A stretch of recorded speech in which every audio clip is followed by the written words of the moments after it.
Good afternoon everyone and welcome back. आज sentence elements की class होगी जिसमें हम आज वर्ब को डिस्कस करने वाले हैं। और देखिए वर्ब बहुत इंपॉर्टेंट टॉपिक है। ये तो आप सब जानते हैं कि वर्ब के बिना कोई भी सेंटेंस का फॉर्मेशन नहीं हो सकता। ठीक है, सब्जेक्ट को हमने पिछली क्लास में बहुत डीप पढ़ा, बहुत अच्छे से पढ़ा है। आपको आई होप कि वो अंडरस्टैंडिंग बन गई होगी कि किसी भी सेंटेंस में हम आइडेंटिफाई कर सकते हैं सब्जेक्ट होता क्या है। हालांकि मैं एक एक्सरसाइज लेके आऊंगा नेक्स्ट क्लास में, तो उसमें पता चलेगा कि आपने कितना समझा। और बी प्रिपेयर फॉर दैट।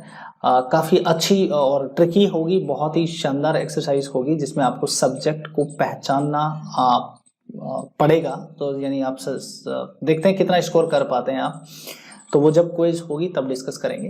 फिलहाल हम वर्ब की बात करने वाले हैं आज के इस वीडियो में। तो देखिए वर्ब बहुत इंपॉर्टेंट, मैं तो ये कहूंगा कि सेंटेंस एलिमेंट्स में सबसे जो इंपॉर्टेंट है वो है वर्ब। वर्ब की अंडरस्टैंडिंग अगर आपको बन गई तो ये मान लेना कि आपका सेंटेंस एलिमेंट्स के 80% क्वेश्चंस को आपने खत्म कर दिया है। मतलब आपने 80% जो एलिमेंट्स हैं उसका पोर्शन आपने समझ लिया है बहुत बढ़िया से। देखिए थोड़ा सा पैटर्न चेंज होगा यहाँ पढ़ने का। मैं आपको कॉम्पिटिटिव एग्जाम्स के लिए डायरेक्ट नहीं पढ़ा रहा, बट ये मान के चलना जो डायरेक्ट कॉम्पिटिटिव एग्जाम्स को पढ़ा रहे हैं उनसे कम 1000 गुना ज्यादा आपको हेल्प करने वाला है ये वीडियो। क्योंकि देखिए जो रूल बुक आप खरीद के लाए हो ना, जिसमें रूल्स लिखे हुए हैं, नीचे कुछ सेंटेंस दिए हुए हैं, ठीक है, कभी आप इंप्रूवमेंट सीखते हैं, कभी आप सेंटेंस को मतलब एरर डिटेक्ट करके कुछ सीख रहे हैं। बट यकीन मानना अभी भी अगर मैं आपको आप अपनी ही रूल बुक से अगर 20 क्वेश्चंस का सेट देखते हैं तो 20 आउट ऑफ 20 आप सही नहीं कर पा रहे हैं। कारण क्या है? क्योंकि वो रूल उस बुक में नहीं था जो आपको अगेन दे दिया गया। कारण क्या है? क्योंकि आप रूल्स में लिमिटेड पढ़ रहे हो। हम यहाँ पर इन वीडियोस में हम हमारी नॉलेज को लिमिट में नहीं रोक रहे, हम लिमिटलेस पढ़ेंगे, ठीक है। बट आज की जैसे अभी हम पढ़ रहे हैं सेंटेंस एलिमेंट, तो यहाँ पर हमारे पास 5 एलिमेंट्स है: subject, verb, object, complement and adverbial. तो ध्यान रखना, अगर हमने सब्जेक्ट को पढ़ लिया ठीक से, उसकी एक एक्सरसाइज करेंगे हम, जैसे हमारा एडवर्बियल तक कंप्लीट हो जाएगा। आज हम वर्ब को पढ़ेंगे, कुछ एक्सरसाइज आज की इस क्लास में होंगी, मतलब सेंटेंस के थ्रू आप कुछ समझेंगे, ठीक है। फिर हम ऑब्जेक्ट, कॉम्प्लीमेंट और एडवर्बियल को पढ़ेंगे। उसके बाद में हम कुछ एक्सरसाइजेस लेंगे जिनमें आपको सेंटेंस एलिमेंट्स को अच्छे से समझा दिया जाएगा। उसके बाद हम जब पार्ट्स ऑफ स्पीच शुरू करेंगे तो उस समय आप नाउन का इन और आउट एकदम डीप नॉलेज के थ्रू पढ़ेंगे उस चीज को। इन और आउट मतलब आप समझिए कि हर एक छोटी से छोटी बात से समझना शुरू करेंगे और हम एकदम एडवांस लेवल के सभी क्वेश्चंस को डिस्कस करेंगे, but not through the rules.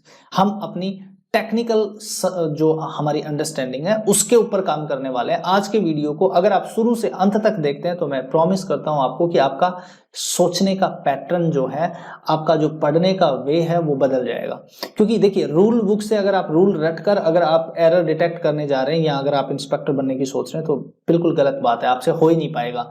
देखिए आप फिर भी 70% हिट कर पाएंगे, but now you have to score above 90% in English section, तब जाके कुछ आपका हो पाएगा, ठीक है। तो शुरू करता हूं मैं सबसे पहले वर्ब को। मैं ज्यादा बातें नहीं करूंगा वर्ब के ऊपर, मैं वो बातें करूंगा जो वास्तव में आपको समझ में आनी चाहिए, ठीक है। उसके अलावा तो आपने बहुत सारी किताबें पढ़ रखी होंगी। तो वर्ब का मतलब क्या होता है सबसे पहले ये देखते हैं हम। देखिए वर्ब एक लैटिन वर्ड है वर्बम, ठीक है। उसका मतलब होता है वर्ड। वर्ड मतलब शब्द, हिंदी में वही। फिर हम इसको एक्सप्रेस कैसे करेंगे एक बार समझिए। Verb is a word that expresses an action, occurrence और स्टेट ऑफ बीइंग। मतलब समझना, एक्शन मतलब जैसे टू रन, मैं अगर दौड़ रहा हूं तो मैंने कोई एक्शन किया है। मैं अगर लिख रहा हूं तो मैंने कोई एक्शन किया है। अगर मैं बोल रहा हूं तो मैं बोलने का जो है एक्शन है। तो ये वर्ड कौन से वाले वर्ड हो सकते हैं? वर्ब वो वर्ड हो सकते हैं जो आपको किसी एक्ट के बारे में बताएं, यानी कोई एक्शन के बारे में बात करें। अकरेंस मतलब हैपन, जैसे मान लो कुछ चीजें ऑटोमेटिक होती है, ठीक है।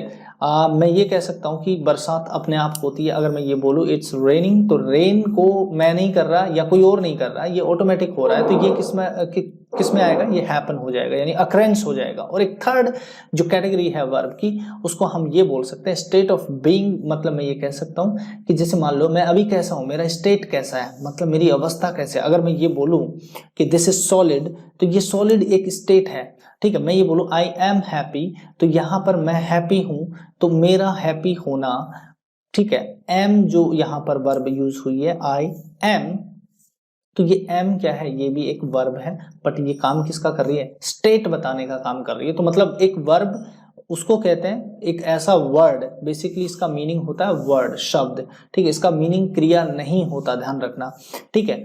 तो वर्ड जो होगा, उस वर्ड का मीनिंग क्या हो सकता है, या तो वो कोई एक्शन बता सकता है, या फिर वो कोई अकरेंस, मतलब कोई घटना होना बता सकता है। मतलब मैं और तीसरी वाली बात बताऊं तो वो है कि स्टेट ऑफ बीइंग को एक्सप्रेस कर सकता है, ठीक है। तो इन तीनों में अगर तीनों को कोई भी वर्ड एक्सप्रेस करता है, दैट इज कॉल्ड वर्ब।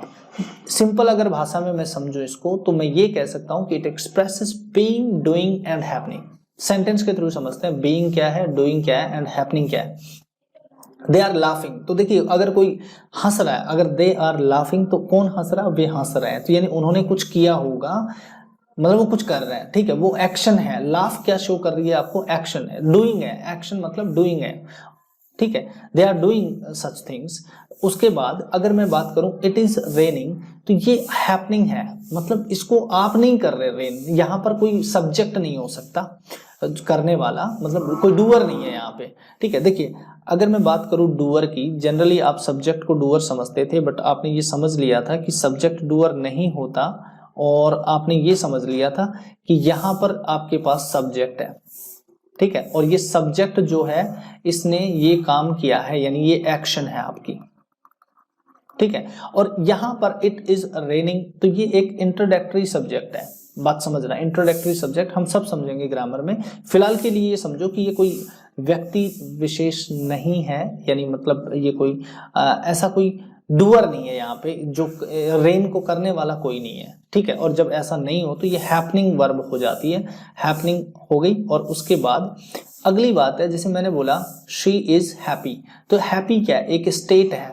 ठीक है, एक अवस्था है किसकी, इस प्रोनाउन की, ठीक है। तो अब इन दोनों को ये कनेक्ट कर रहा है, ठीक है, तो अब इन दोनों को ये कनेक्ट कर रहा है, तो ये वाली वर्ब जो हो गई आपकी, इसको हम बोलेंगे stative verbs. Stative verbs are those verbs which tells about the state of being, ठीक है।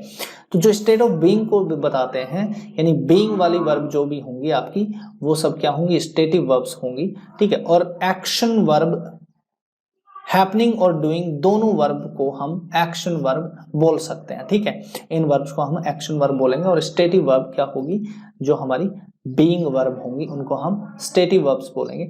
थोड़ा सा आगे बढ़ते हैं एक बार, काइंड्स ऑफ वर्ब। देखिए वर्ब्स के प्रकार देखें अगर हम, तो वर्ब के प्रकार में आएगा हमारे पास पहला ऑक्सिलरी और दूसरा मेन वर्ब।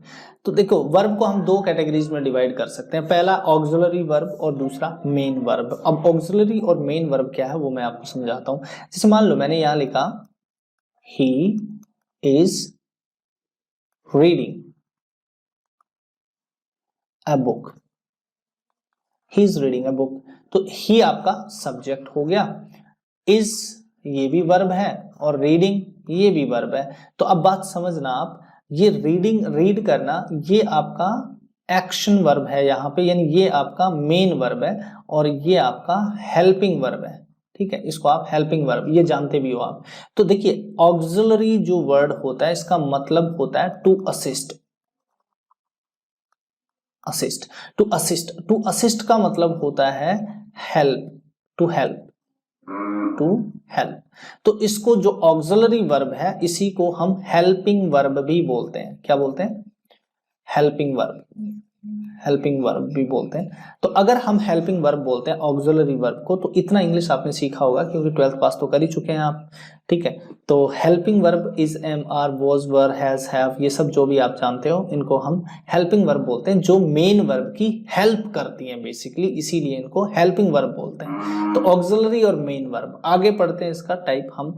ऑक्सिलरी वर्ब क्या होती है, देखिए ऑक्सिलरी वर्ब अभी आपने देखा कि ऑक्सिलरी वर्ब का मतलब होता है हेल्पिंग वर्ब, ठीक है। और इनको अगर हम दो तरीके से बांटे, तो एक होंगी प्राइमरी ऑक्सिलरी और दूसरी होंगी मॉडल ऑक्सिलरी। प्राइमरी ऑक्सिलरी वो वाली वर्ब्स होती हैं जो टेंसेस बनाती हैं, जो टेंसेस में काम आती हैं। ध्यान रखना इसमें, जो टेंसेस में काम आए उन्हीं वर्ब्स को हम क्या बोलते हैं, प्राइमरी ऑक्सिलरी वर्ब बोलते हैं। कौन कौन सी हैं देखें एक बार, आ जाओ। पहली प्राइमरी ऑक्सिलरी वर्ब्स की हम बात करें तो हमारे पास बी, डू एंड हैव। कौन कौन सी है? Be, do and have. ये तीन ऐसी वर्ब हैं जिनको हम टेंसेस बनाने के लिए काम में लेते हैं।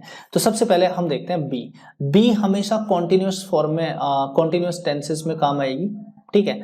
और जो डू की फॉर्म है या डू ऑक्सिलरी वर्ब है वो हमेशा इंडेफिनिट टेंस में यूज होगी, चाहे प्रेजेंट हो या पास्ट हो, ठीक है। आगे अगली स्लाइड में आप देखोगे कैसे होगा, डिटेल समझोगे आप इन सब की। अभी के लिए यहां समझिए हैव हमेशा परफेक्ट टेंस में यूज होगा, ठीक है। परफेक्ट टेंस में हैव को आप ऑक्सिलरी वर्ब बनाएंगे, और अगर आप बी और हैव दोनों को अगर जोड़ दें, बी और हैव दोनों को जोड़ दें तो आप परफेक्ट कॉन्टिन्यूस टेंस बना लेंगे, ठीक है। जब टेंसेस में आएंगे तब समझेंगे इन बातों को। चलिए नेक्स्ट एक बार देखिए बी की कौन कौन सी, बी को आप मतलब बी की फॉर्म कौन कौन सी है।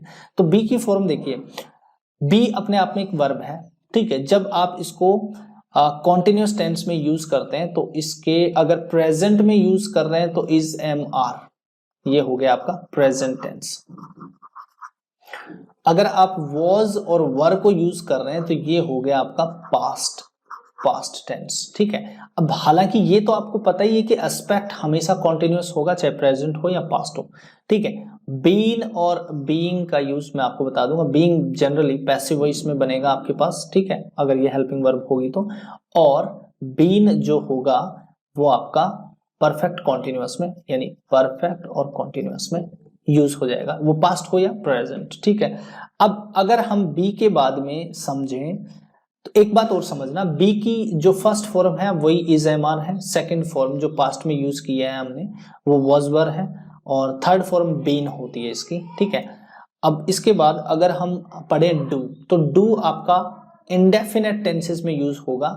अगर इंडेफिनेट टेंसेस की बात कर रहे हो तो डू और डज आप जानते हो प्रेजेंट इंडेफिनेट के पार्ट होंगे, ये प्रेजेंट इंडेफिनेट। और प्रेजेंट इंडेफिनेट का मतलब आपने वर्तमान के समय की बात कर रहे हो, ठीक है, थोड़ा समय बताया जाएगा। और डिड की अगर बात करते हो आप, तो डिड तो आप जानते हो कि ये आपका पास्ट इंडेफिनेट में काम आ जाएगा, ठीक है। और डन, डू की थर्ड फॉर्म है इसलिए हमने लिखा है, ठीक है। तो देखिए डू इंडेफिनेट टेंसेस में आप इसको हेल्पिंग वर्ब बनाओगे, और जो बी था उसको आप कॉन्टिन्यूअस एस्पेक्ट, यानी टेंस का कॉन्टिन्यूअस जो एस्पेक्ट होगा वहां पे आप बी की फॉर्म को यूज करके ऑक्सिलरी बना लोगे। इसके बाद अपने पास आता है हैव जो परफेक्ट टेंस में यूज होगा वो क्या होंगी उसकी फॉर्म, देखिए ये हो गया आपके पास प्रेजेंट, और ये हैड जो आएगा आपके पास ये आ जाएगा आपके पास पास्ट परफेक्ट में, ठीक है। तो देखिए एस्पेक्ट कौन सा रहेगा, परफेक्ट। और टेंस यहाँ पर हैज, हैव को अगर ऑक्सिलरी बनाना है तो प्रेजेंट, और अगर हैड को ऑक्सिलरी बनाना है तो आपको पास्ट टेंस में जाना पड़ेगा, ठीक है। तो ये आपको बातें समझ में आई। उसके बाद अगर हम बात करें कि बी और हैव दोनों को मिला दूं कॉन्टिन्यूअस, देखिए यहाँ पे परफेक्ट और यहाँ पे कॉन्टिन्यूअस, अगर दोनों को मैच करा दूं यानी दोनों को मिला दूं तो अब देखिए आपके पास परफेक्ट और कॉन्टिन्यूअस दोनों एस्पेक्ट, मतलब परफेक्ट कॉन्टिन्यूअस एस्पेक्ट बनेगा। तो अब देखिए बात, हैज बीन और हैव बीन ये तो हो गया आपके, ये वाला तो हो गया आपका। हैड बीन की अगर बात करोगे तो ये हो जाएगा आपका पास्ट परफेक्ट कॉन्टिन्यूअस। और जो बच गया ये वाला, ये आपका बन गया present continuous, present perfect continuous, ठीक है। तो इस बात को अगर आप समझ पाए ऑक्सिलरी क्या होती है, प्राइमरी ऑक्सिलरी क्या होती है, तो मैं आगे बढ़ता हूं, एक बार दोबारा देखना अगर आपको कोई डाउट है। तो मॉडल्स क्या होते हैं, मॉडल्स देखिए बेसिकली ये इंटेंशन को दिखाएंगे आपके, ठीक है। मॉडल वर्ब्स की आवश्यकता क्यों पड़ी ये सब तो हम मॉडल्स में सीखेंगे, बट अभी के लिए इतना समझ लो, जब आपको कोई इंटेंशन बताना हो, इंटेंशंस की अगर बात करना चाहते हो, इंटेंशन अगर आप शो करना चाहते हो कैसा भी हो, ठीक है, उसमें रिक्वेस्ट हो सकती है, ऑर्डर हो सकता है, ठीक है, और कोई पॉसिबिलिटी हो सकती है, कुछ भी हो। तो मॉडल्स की अगर आप बात करोगे तो मॉडल्स का मतलब ये होगा कि आपने कुछ हेल्पिंग वर्ब ये होती हैं जो एज ए मॉडल काम आती हैं आपकी। ऑक्सिलरीज का दूसरा पार्ट है प्राइमरी ऑक्सिलरीज के बाद मॉडल, और उस मॉडल्स में कौन कौन से मॉडल शामिल होते हैं तो वो देख लो, एक बार नाम देख लो। इनके डिटेल डिस्कशन तो वर्ब के चैप्टर में ही करेंगे, बट अभी आप समझ लो can, could, may, might, shall, will, should, would, must, ought to, dare, need, use to, etcetera. तो ये होंगे मॉडल्स, डिस्कस करेंगे लेटर ऑन बहुत अच्छे से, ठीक है। नेक्स्ट बढ़ते हैं हम एक बार मेन वर्ब की तरफ। तो अभी मैं जो चल रहा हूं वर्ब में, रुकना आप लास्ट तक वीडियो के, अभी मैं सिर्फ आपको ये बता रहा हूं कि वर्ब है क्या, ठीक है। हमने देखा कि टेंसेस में जो ऑक्सिलरी वर्ब यूज करते हैं हम, वो होती है मात्र बी, डू एंड हैव, ठीक है। उसके बाद में हमने देखा मॉडल्स क्या होते हैं, इंटेंशन को शो करेंगे। उसके बाद हम थर्ड में फाइनली पढ़ते हैं मेन वर्ब। तो मेन वर्ब के दो पार्ट होंगे, कौन कौन से पार्ट, पहला ट्रांजिटिव एंड दूसरा पार्ट होगा इंट्रांजिटिव। तो ट्रांजिटिव का मतलब क्या है, सकर्मक, हिंदी में अगर आपने सुना हो तो ऐसी वर्ब्स जो ऑब्जेक्ट को लेती हो, यानी विद ऑब्जेक्ट आती हो, बिना ऑब्जेक्ट आप लिख नहीं पाए, उनको कहेंगे हम ट्रांजिटिव वर्ब्स। और कुछ ऐसी वर्ब्स भी होती है उनमें ऑब्जेक्ट्स की आवश्यकता नहीं होती, तो उनको हम बोलते हैं इंट्रांजिटिव वर्ब्स। ध्यान रखना, अगर ऑब्जेक्ट नहीं होगा तो फिर पैसिव वॉइस भी नहीं बना सकते, और अगर ऑब्जेक्ट है तो फिर आप पैसिव वॉइस भी बना सकते हो। मतलब ट्रांजिटिव वर्ब्स का ही हम पैसिव, ठीक है, कैन बी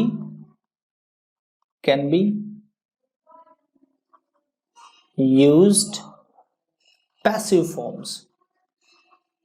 पैसिव फॉर्म्स का मतलब हम वर्ब की पैसिव फॉर्म यूज कर सकते हैं, यानी पैसिव वॉइस बना सकते हो सिंपली।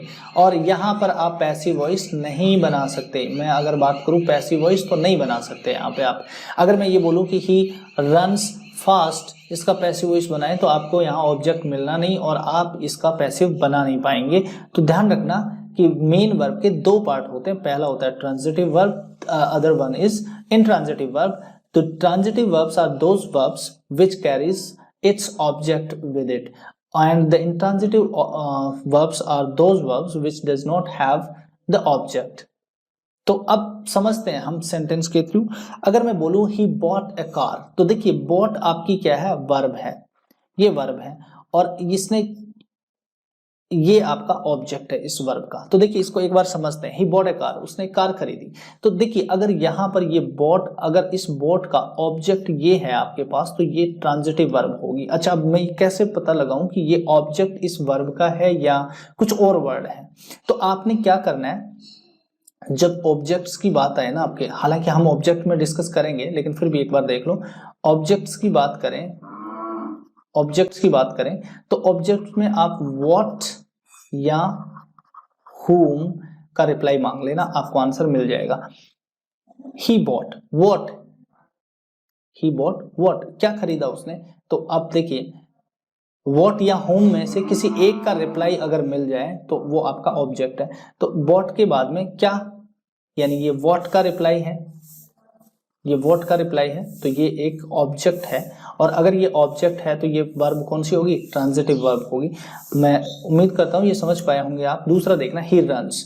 अब यहां पे देखना, वह दौड़ता है, हिंदी अगर आप बनाओगे तो ही रन्स। तो बताओ इस वर्ब का कोई ना कोई यहाँ पे ऑब्जेक्ट है या नहीं? तो इसका मैं देख रहा हूं कोई ऑब्जेक्ट नहीं है, इवन कोई बाद में वर्ड ही नहीं है।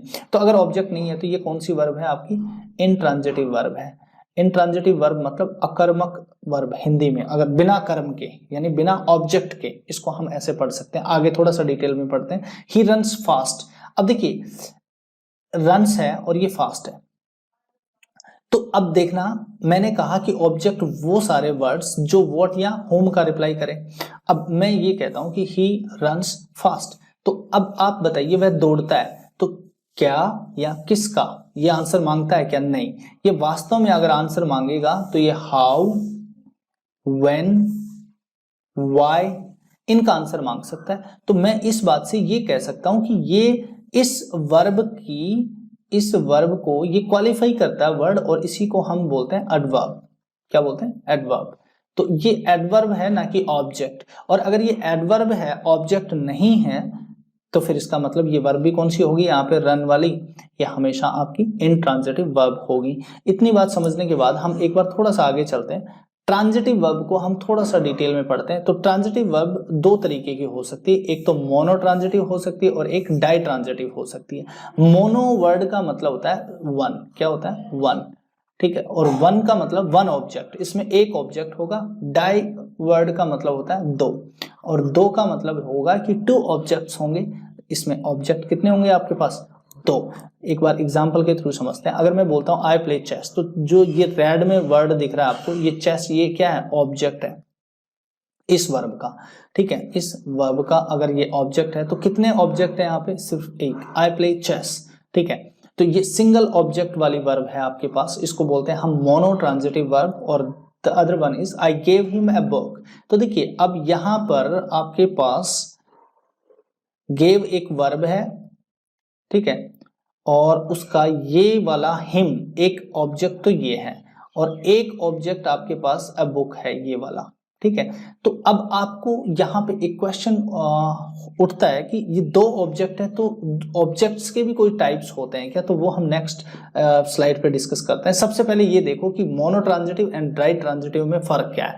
Monotransitive verbs are those verbs which has only a single object and the ditransitive verbs are those verbs which has two objects with it, ठीक है। अब उसके बाद अगर हम नेक्स्ट सीखें तो डाइट्रांजिटिव वर्ब को समझते हैं। डाइट्रांजिटिव वर्ब्स मींस होता है टू ऑब्जेक्ट्स, और टू ऑब्जेक्ट्स का मतलब एक ऑब्जेक्ट को हम बोलेंगे direct object and the other one is called indirect object. अब मैं अगर बात करूं कि डायरेक्ट ऑब्जेक्ट तो क्या होते हैं और इनडायरेक्ट ऑब्जेक्ट क्या होते हैं, तो मैं आपको बता दूं। एक बार इस सेंटेंस को देखो, we gave a chance to him. तो यहां पर गेव एक वर्ब है आपकी, ये भी वर्ब है जो कि आपकी ट्रांजिटिव वर्ब है, ट्रांजिटिव वर्ब है। अब ए चांस एक ऑब्जेक्ट, हिम भी एक ऑब्जेक्ट, और यहां पर भी हिम एक ऑब्जेक्ट और ए चांस एक ऑब्जेक्ट, दो ऑब्जेक्ट मिल चुके हैं। अगर मैं आपको दिखा दूं कि कौन सा डायरेक्ट और कौन सा इनडायरेक्ट है, तो आप समझना इस सेंटेंस में वी तो क्या है, सब्जेक्ट, वर्ब क्या है, गेव, इनडायरेक्ट ऑब्जेक्ट कौन है, वी सॉरी हिम, और डायरेक्ट ऑब्जेक्ट कौन सा है, ए चांस। मैं सिंपल भाषा में ये बोलूं कि डायरेक्ट ऑब्जेक्ट्स हमेशा व्हाट का रिप्लाई मांगते हैं, और इनडायरेक्ट ऑब्जेक्ट हमेशा हुम का रिप्लाई मांगते हैं, ठीक है। ये दोनों का रिप्लाई मांगने का तरीका है, ठीक है। अगर इनडायरेक्ट ऑब्जेक्ट ढूंढना है तो सारे प्रोनाउन, पर्सनल प्रोनाउन जो भी हैं वो सब क्या है, इनडायरेक्ट ऑब्जेक्ट है। मतलब आप ये समझो, जब आपको हुम का आंसर मिले वर्ब से, तो आप क्या बोलोगे उसको, इनडायरेक्ट ऑब्जेक्ट। और अगर आपको व्हाट का आंसर मिले तो फिर वो होगा आपका डायरेक्ट ऑब्जेक्ट। तो व्हाट का मतलब देखिए, we gave him a chance या we gave a chance to him, ये सेंटेंस फॉर्मेशन भी देख लेना। यहाँ पे देखिए आपके पास अगर आप पहले डायरेक्ट ऑब्जेक्ट लिखते हैं, पहले अगर डायरेक्ट ऑब्जेक्ट लिखते हैं, ये डायरेक्ट ऑब्जेक्ट है क्योंकि हमने दिया, क्या दिया भाई, चांस दिया हमने, ठीक है। तो ये क्या है आपका, ये डायरेक्ट ऑब्जेक्ट है, ये डायरेक्ट ऑब्जेक्ट है। अगर इस डायरेक्ट ऑब्जेक्ट को पहले लिखते हैं और बाद में हम इनडायरेक्ट ऑब्जेक्ट लिखते हैं तो टू प्रपोजिशन का यूज किया गया, यानी प्रपोजिशन का यूज करना पड़ सकता है, ध्यान रखना। लेकिन अगर आप इनडायरेक्ट ऑब्जेक्ट पहले लिख रहे हैं, we gave him a chance, ठीक है, तब अब समझना आप, अब यहां पे कोई प्रपोजिशन की आवश्यकता नहीं है। तो ये आप समझना कि दोनों सेंटेंस सही है, पहला ये भी और दूसरा ये भी। तो मैं ये कहना चाह रहा हूं कि जब आपको सेंटेंस फॉर्म करना हो, डायरेक्ट एंड इनडायरेक्ट दोनों ऑब्जेक्ट्स अगर हों उसमें, तो आपका पहले वाला सही है, दूसरे वाला भी सही है, दोनों तरीके सही है। आप इसमें ये मत सोचना कि ऊपर वाले और नीचे वाले का कोई मीनिंग में फर्क है, नहीं, ऐसा कुछ नहीं है, दोनों तरीके से फ्रेम किया जा सकता है। इन बात को अच्छे से समझना। We gave a chance to him या we gave him a chance, एक ही बात है दोनों। लेकिन अगर आप इनडायरेक्ट ऑब्जेक्ट को बाद में लिखते हैं तो बिल्कुल प्रपोजिशन के साथ आएगा। नीचे आप देख सकते हैं कि इनडायरेक्ट ऑब्जेक्ट और डायरेक्ट ऑब्जेक्ट क्या है। फिर से अगर मैं आगे चलूं तो आगे एक बार हम ट्रांजिटिव वर्ब्स को थोड़ा सा ऐसे देखते हैं कि इनके साथ ऑब्जेक्ट्स क्या क्या हो सकते हैं। वैसे तो ये ऑब्जेक्ट का फॉर्म है देखा जाए तो, बट फिर भी मैंने आपको ये समझाने की कोशिश की है कि आप कंफ्यूज नहीं हो, ताकि आपको थोड़ा सा समझने में आसानी हो जाए ट्रांजिटिव वर्ब और इनट्रांजिटिव वर्ब्स को। तो एक बार देखिए, नाउन जो है वो ऑब्जेक्ट हो सकता है, कैसे, द मैन किल्ड, ये आपकी वर्ब है, a snake, एक स्नेक को मारा है with his stick। ठीक है, अब देखिए ये तो आपका एडवर्बियल होगा, इसको तो हम बाद में डिस्कस करेंगे नेक्स्ट क्लासेस में। अभी तो हम सिर्फ ये वर्ब और ये हमारे पास इसका ऑब्जेक्ट, तो ये हमने देखा कि ट्रांजिटिव वर्ब है। ऑफ कोर्स ट्रांजिटिव पढ़ रहे हैं तो ये तो पहचानना नहीं है, हम तो सिंपल ये देख रहे हैं स्नेक क्या है, एक नाउन है। ये क्या है, एक नाउन है, यानी इस वर्ब का एक ऑब्जेक्ट एक नाउन बन सकता है, बात समझे। दूसरा, अ मैन लिफ्टेड मी, तो ये एक प्रोनाउन है मी, ठीक है, ये भी एक ऑब्जेक्ट बन सकता है किसका, वर्ब का। दूसरा इन्फिनेटिव, इन्फिनेटिव मतलब टू प्लस वर्ब की फर्स्ट फॉर्म, ठीक है, उसको कहते हैं हम infinitive. He desires to leave us tomorrow, तो ये क्या है, टू लीव, टू लीव का मतलब इन्फिनेटिव, टू प्लस इन्फिनेटिव। समझेंगे वर्ब में अच्छे से जब हम पार्ट्स ऑफ स्पीच पढ़ेंगे, अभी के लिए सिर्फ इतना समझो कि वर्ब होती है लीव, उससे पहले हमने टू प्रेपोजिशन लगा दिया, तो ये टू इन्फिनेटिव हो गई, इन्फिनेटिव हो गई। और इन्फिनेटिव भी क्या बन सकता है, ऑब्जेक्ट बन सकता है, क्योंकि देखिए जब आप नॉन फाइनाइट वर्ब्स पढ़ेंगे तो उस समय हम जानेंगे कि gerund form of the verb और इन्फिनेटिव और पार्टिसिपल्स, इन सबको हम डिटेल डिस्कशन में समझेंगे कि कौन कौन से एडजेक्टिव या फिर नाउन का काम कर सकते हैं। इन सब चीजों को डिटेल डिस्कशन में समझेंगे जब हम पार्ट्स ऑफ स्पीच में वर्ब चैप्टर को पढ़ेंगे। बट अभी आज तो एक इंट्रोडक्शन है जहां पे आपको पता होना चाहिए कि ट्रांजिटिव वर्ब्स क्या होती हैं, इंट्रांजिटिव वर्ब्स क्या होती हैं, वास्तव में वर्ब है क्या, उसके बाद में पढ़ना शुरू करेंगे हम। तो देखिए एक होती है जेरेंड, जेरेंड मतलब ING form of the verb. इसको पढ़िए इस सेंटेंस को आप एक बार, he disliked sleeping in the day time, ठीक है, तो डिसलाइक्ड व्हाट, स्लीपिंग, तो यहां पर ये जो है आपके पास ये जेरेंड है, और इस जेरेंड को हमने क्या बनाया, ऑब्जेक्ट बनाया। मैंने रेड में लिखा है सारे ऑब्जेक्ट, यानी ऑब्जेक्ट पहले नाउन था, फिर प्रोनाउन हुआ, फिर इन्फिनेटिव हुआ, फिर जेरेंड हुआ, और फिर एक फ्रेज ही हो गई पूरी। देखो, no one knew how to make a beginning, तो how to make a beginning, knew what, क्या नहीं जानते, क्या नहीं जानता कोई भी, how to make a beginning, ठीक है, कि बिगनिंग कैसे करी जाती है। मतलब इस बात वाली बात को आप समझ में आया होगा कि ये एक फ्रेज है, ठीक है। फ्रेज क्या होती है, बैक जाके देखेंगे आपको सब समझ आएगा, क्लॉजेस फ्रेजेस सब समझा रखा है पिछले वीडियोस में। तो पूरा फ्रेज क्या बन गया, ऑब्जेक्ट बन गया, किसका, इस ट्रांजिटिव वर्ब का।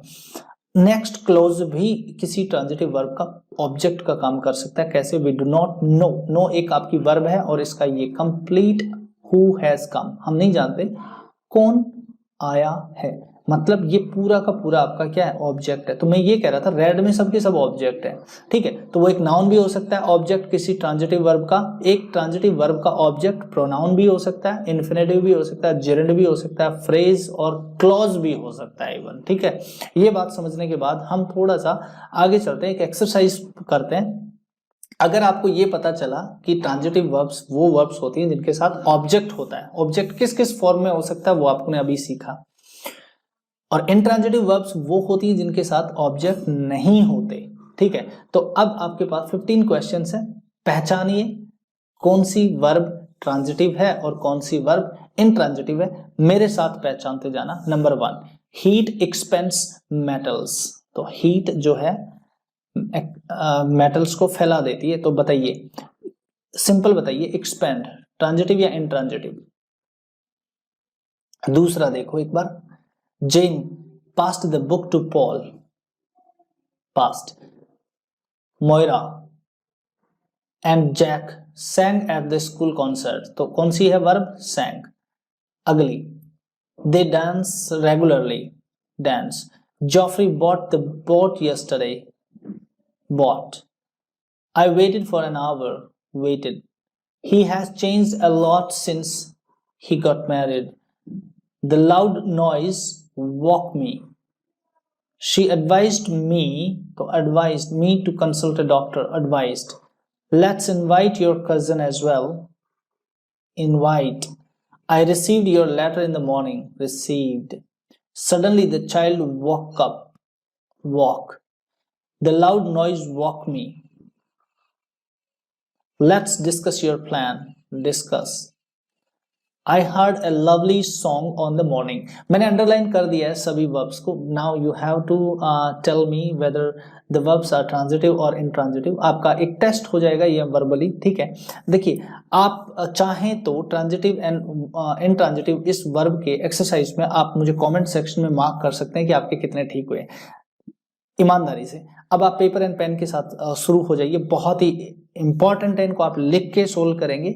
मैं आपको यहाँ पे अब सॉल्यूशन बताता हूँ वन बाय वन।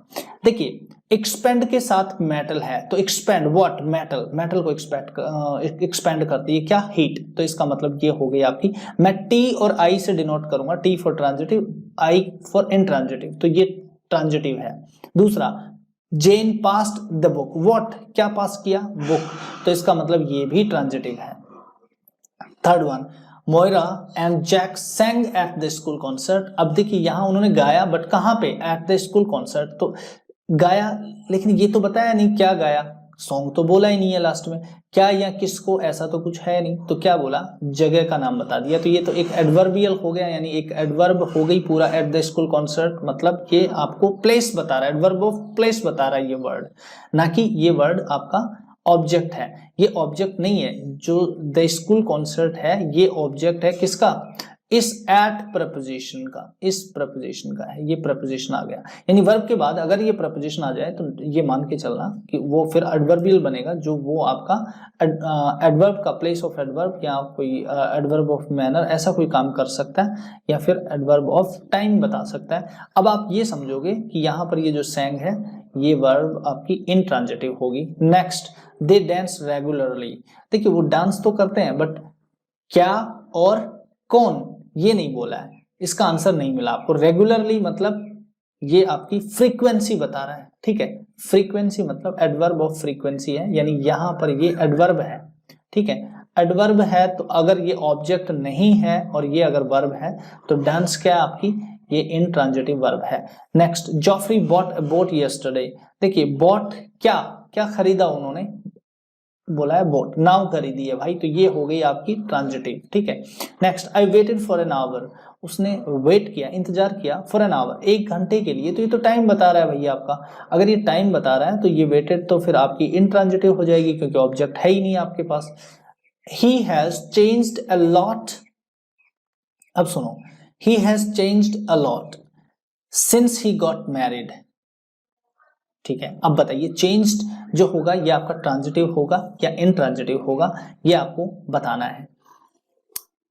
चलिए थोड़ा सा आपको प्रॉब्लम हो रहा होगा, चेंज्ड व्हाट, क्या चेंज हुआ, नहीं, यहां पर आपको अलॉट जो वर्ड देता है ये आपको डिग्री बताता है एक तरीके से, यानी ये बताता है कितना कितना चेंज हुआ, अलॉट बहुत ज्यादा चेंज हुआ, यानी आपको अभी भी क्या और किसको या मतलब व्हाट या होम का रिप्लाई देने वाला वर्ड नहीं मिला, यानी ऑब्जेक्ट नहीं है, तो ये वर्ब भी आपकी इंट्रांजिटिव है। Next the loud noise walk me, walk मतलब जगा देना और जगना, ठीक है, तो जगा देना मतलब किसको जगाया, मुझे, हुम का आंसर मिल गया, किसने, अ लाउड नॉइज ने, ठीक है, तो इसका मतलब ये ट्रांजिटिव वर्ब हो गई। She advised me to consult a doctor, advised to whom, me, object मिल गया तो ये भी आपकी transitive verb. Let's invite your cousin as well, let's invite home your cousins, ठीक है, तो ऑब्जेक्ट मिल गए ना आपको, अगर ये ऑब्जेक्ट मिल गए हैं इनवाइट के तो ये भी क्या हो गई, ट्रांजिटिव। अगला देखते हैं, I received your letter, received what, your letter, what का आंसर मिल रहा है मतलब ऑब्जेक्ट है तो क्या होगा, transitive. Suddenly the child walk up, suddenly the child walk up, child उठ गया तो उठ गया तो उठ गया, अब आगे क्या या किसको आवश्यकता है क्या, नहीं, तो इसका मतलब इसका ऑब्जेक्ट है ही नहीं, सॉरी इसका इस वॉक अप के बाद में ये प्रपोजिशन तो है बट कोई ऑब्जेक्ट नहीं है, तो इसका मतलब ये इंट्रांजिटिव हो गया। But the loud noise walk me ये ऑलरेडी हो चुका है तो इसको तो हम ट्रांजिटिव बोलते हैं, ये ऑलरेडी हो चुका है यहाँ पे, ये रहा 8 number. Next let's discuss your plan, discuss what, your plan, क्या डिस्कस करोगे, योर प्लान, तो आप डिस्कस को क्या मान के चलोगे, यहाँ transitive verb. I heard a lovely song in the morning, I heard मैंने सुना, क्या, अ लवली सॉन्ग, तो अब समझिए ये भी आपकी वर्ब जो है ट्रांजिटिव वर्ब है, यानी ये ट्रांजिटिव वर्ब है। तो अब आपने इस एक्सरसाइज से समझा कि ट्रांजिटिव वर्ब्स कौन सी होती हैं और इनट्रांजिटिव वर्ब्स कौन सी होती हैं। एक बार नेक्स्ट और देखते हैं, एक और एक्सरसाइज, बहुत ही ब्यूटीफुल एक्सरसाइज है, ये आपको करनी है। The man stop near the car, तो बताइए ये स्टॉप ट्रांजिटिव या इंट्रांजिटिव, मैं पेन चेंज करता हूं थोड़ा सा, रेड ठीक है। The man stopped near the car और the man stopped the car. देखो वर्ब अभी दोनों में सेम है, यहाँ पे स्टॉप्ड, यहाँ पे भी स्टॉप्ड, ठीक है। बट देखो एक बार तो नियर एक प्रपोजिशन है, ये प्रपोजिशन है और ये इस प्रपोजिशन का ऑब्जेक्ट है, ठीक है। और इस तरीके से ये एक एडवर्ब का निर्माण कर रहे हैं, यानी एक एडवर्ब बना पा रहे हैं। तो इसका मतलब इस वर्ब का कोई भी ऑब्जेक्ट नहीं मिला, ठीक है। अगर नहीं मिला तो फिर ये अब एक इंट्रांजिटिव वर्ब है, इंट्रांजिटिव वर्ब है, ठीक है। अब अगली बात, the man stop the car, what, ये ऑब्जेक्ट मिल चुका है किसका, इस ट्रांजिटिव वर्ब का। तो अब बात समझना, एक वर्ब वो ट्रांजिटिव भी यूज की जा सकती है और इंट्रांजिटिव भी यूज की जा सकती है। बस फर्क इतना है कि अगर ऑब्जेक्ट होगा उसके साथ तो वो ट्रांजिटिव यूज है और अगर ऑब्जेक्ट नहीं होगा तो वो इंट्रांजिटिव यूज है। Ram grows cotton on his farm. तो देखिए अब बात समझिए, ग्रोज कॉटन, ठीक है। कॉटन एक नाउन होता है, ठीक है। नाउन है तो ये क्या बन सकता है बताइए, ये बन सकता है ऑब्जेक्ट। और अगर ये ऑब्जेक्ट है और ये वर्ब है तो फिर ये कौन सी वर्ब है, ट्रांजिटिव वर्ब। अगली बात अगर मैं देखूं, cotton grows well in this season, तो यहाँ पर ग्रोज जो है ये आप देखेंगे यहाँ से ये इंट्रांजिटिव हो जाएगा। इंट्रांजिटिव क्यों हो जाएगा, क्योंकि वेल नाउन नहीं है, ये ऑब्जेक्ट नहीं है, और in the season, in this season ये भी ऑब्जेक्ट नहीं है। तो इस बात से आपको समझ आया। देखो कुछ वर्ब ऐसी होती हैं जो हैपनिंग भी हो सकती हैं और हैपनिंग भी हो सकती है और डूइंग भी हो सकती है। जैसे स्टॉप का मतलब रुकना भी होता है और रोकना भी होता है, ठीक है। और ग्रो का मतलब होता है उगाना भी होता है और उगना भी होता है, ठीक है। इसी तरीके से इस सीरीज में नेक्स्ट देखो आप, ही फ्लू द काइट, उसने पतंग उड़ाया। तो व्हाट का आंसर कर रहा है द काइट, क्या क्या फ्लू किया, द काइट। तो ये ऑब्जेक्ट हो गया, ठीक है। और ये फ्लू क्या हो गया, ये हो गया वर्ब, ठीक है। अगर ये वर्ब हो गया, ये ऑब्जेक्ट हो गया, तो ये कौन सी वर्ब हो जाएगी आपकी, ट्रांजिटिव वर्ब हो जाएगी। बट मैंने बोला कि फ्लाई का मतलब उड़ना और उड़ाना दोनों होता है, उड़ना भी होता है और उड़ाना भी होता है। तो अगर मैं ये बोलूं यहाँ पे the kite flu in the air, तो अभी देखिए पहले तो कौन उड़ा रहा था, ही, एक आदमी उड़ा रहा था, तो ये डूइंग था, तब तो ये क्या थी, transitive verb. But the kite flu in the air, तो यहाँ पर ये जो काइट है ये फ्लू कर रहा है कहाँ पे, इन द एयर। तो यहाँ पे ऑब्जेक्ट तो है ही नहीं। अगर ऑब्जेक्ट नहीं है, ये प्रपोजिशन आ गया यहाँ पे, ये प्रपोजिशन है और इस प्रपोजिशन का द एयर ये ऑब्जेक्ट है। अगर ये मिलकर अगर मैं देखता हूं इन दोनों को, तो ये क्या बनाता है, एक प्लेस एडवर्ब बना देता है, एडवर्ब ऑफ प्लेस, ये आपका एडवर्ब बन गया। अब इस एडवर्ब के अगर पहले अगर आप चेक करोगे तो ये जो वर्ब बनेगी आपकी, ये वर्ब होगी आपकी इंट्रांजिटिव, इंट्रांजिटिव वर्ब, ठीक। इतनी बात आपने समझ में आई।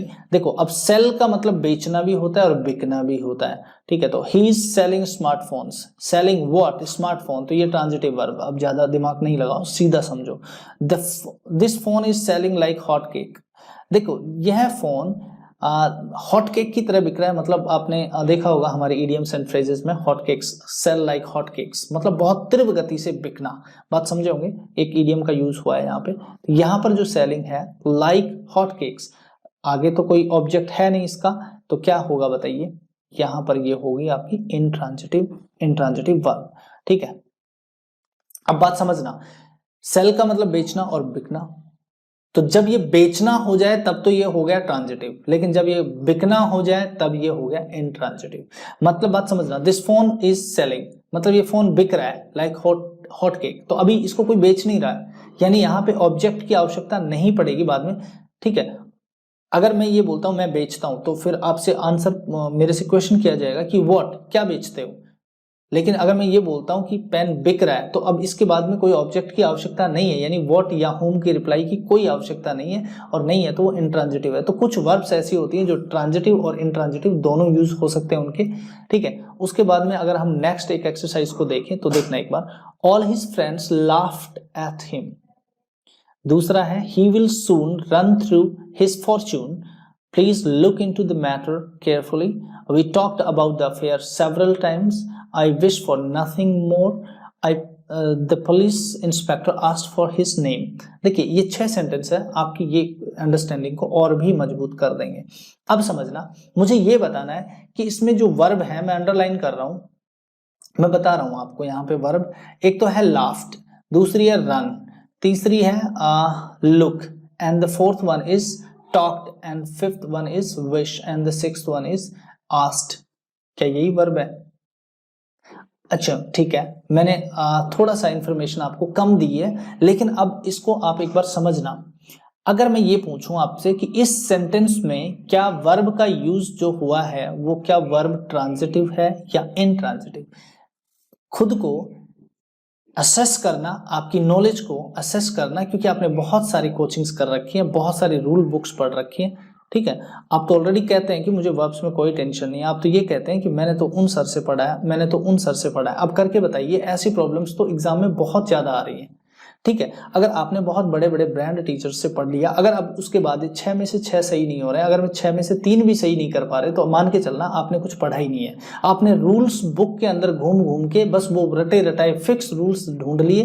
नेक्स्ट एग्जाम में कोई गारंटी नहीं दे सकता कि वहां से क्वेश्चन आ रहे हैं कि नहीं आ रहे। हम एकदम बेसिक से सीखने वाले हैं भाई, तो बेसिक से अगर सीखना है तो आपको हर एक बात को समझना पड़ेगा। मुझे ये बताइए, पहले में जो वर्ब मैंने आपको बोला है, आप मुझे ये बताइए कि इसमें जो वर्ब का यूज है वो ट्रांजिटिव है या इनट्रांजिटिव। वीडियो को पॉज करिए और पॉज करने के बाद अगर आपको 5 मिनट 10 मिनट जो समय लग रहे हैं, खुद का असेसमेंट करिए और कमेंट सेक्शन में मुझे बताने की कोशिश करिए कि आपने इस 6 में से कितने ठीक किए, पिछले 15 में से कितने ठीक किए थे, ठीक है। तो आप ऐसे आंसर कर सकते हैं, जैसे मान लो किसी ने 15 में से 15 ठीक किए तो 15 आउट ऑफ 15, ठीक है, ऐसे लिख देगा 15 आउट ऑफ 15 कमेंट सेक्शन में। 6 आउट ऑफ 6 ऐसे लिख सकता है। मैं विश करता हूं, ऐसा मैं उम्मीद करता हूं कि आप सारे सही कर पाए, बट ऐसा हो नहीं पाएगा, आई एम श्योर। यहां देखो आप एक बार, इसको अगर आप देखते हो, all his friends laughed at him, तो देखना यहां पर ये जो है लाफ्ड एट, ठीक है, ये एक इडियोमैटिक यूज है। मैं आपको बता दूं, इसका मतलब ये है कि ये एक तरीके से फ्रेजल वर्ब भी कह सकते हो आप, वर्ब प्लस प्रेपोजिशन, ठीक है, ऐसा कह सकते हो आप। इसका मतलब होता है एक मजाक उड़ाना, ठीक है, यानी इसका मैं पैसिव बना सकता हूं। क्या मैं सबसे पहले ये देखता हूं, तो मैं ये देखूंगा इसका कि अगर मैं हिम है, इसको मैं सब्जेक्ट बनाऊं पैसिव वॉइस में, तो मैं बना दूंगा ही। ऑल हिज फ्रेंड्स, ये जो अभी सब्जेक्ट बना हुआ है, ठीक है, इसको मैं बाद में क्या बना सकता हूं, ऑब्जेक्ट बना सकता हूं। तो ही अगर मेरा सब्जेक्ट है, ये पास्ट टेंस है, ठीक है, तो मैं ये कह सकता हूं कि ही वॉज लाफ्ड एट, अच्छा ठीक है, आप समझना इस बात को, ही वॉज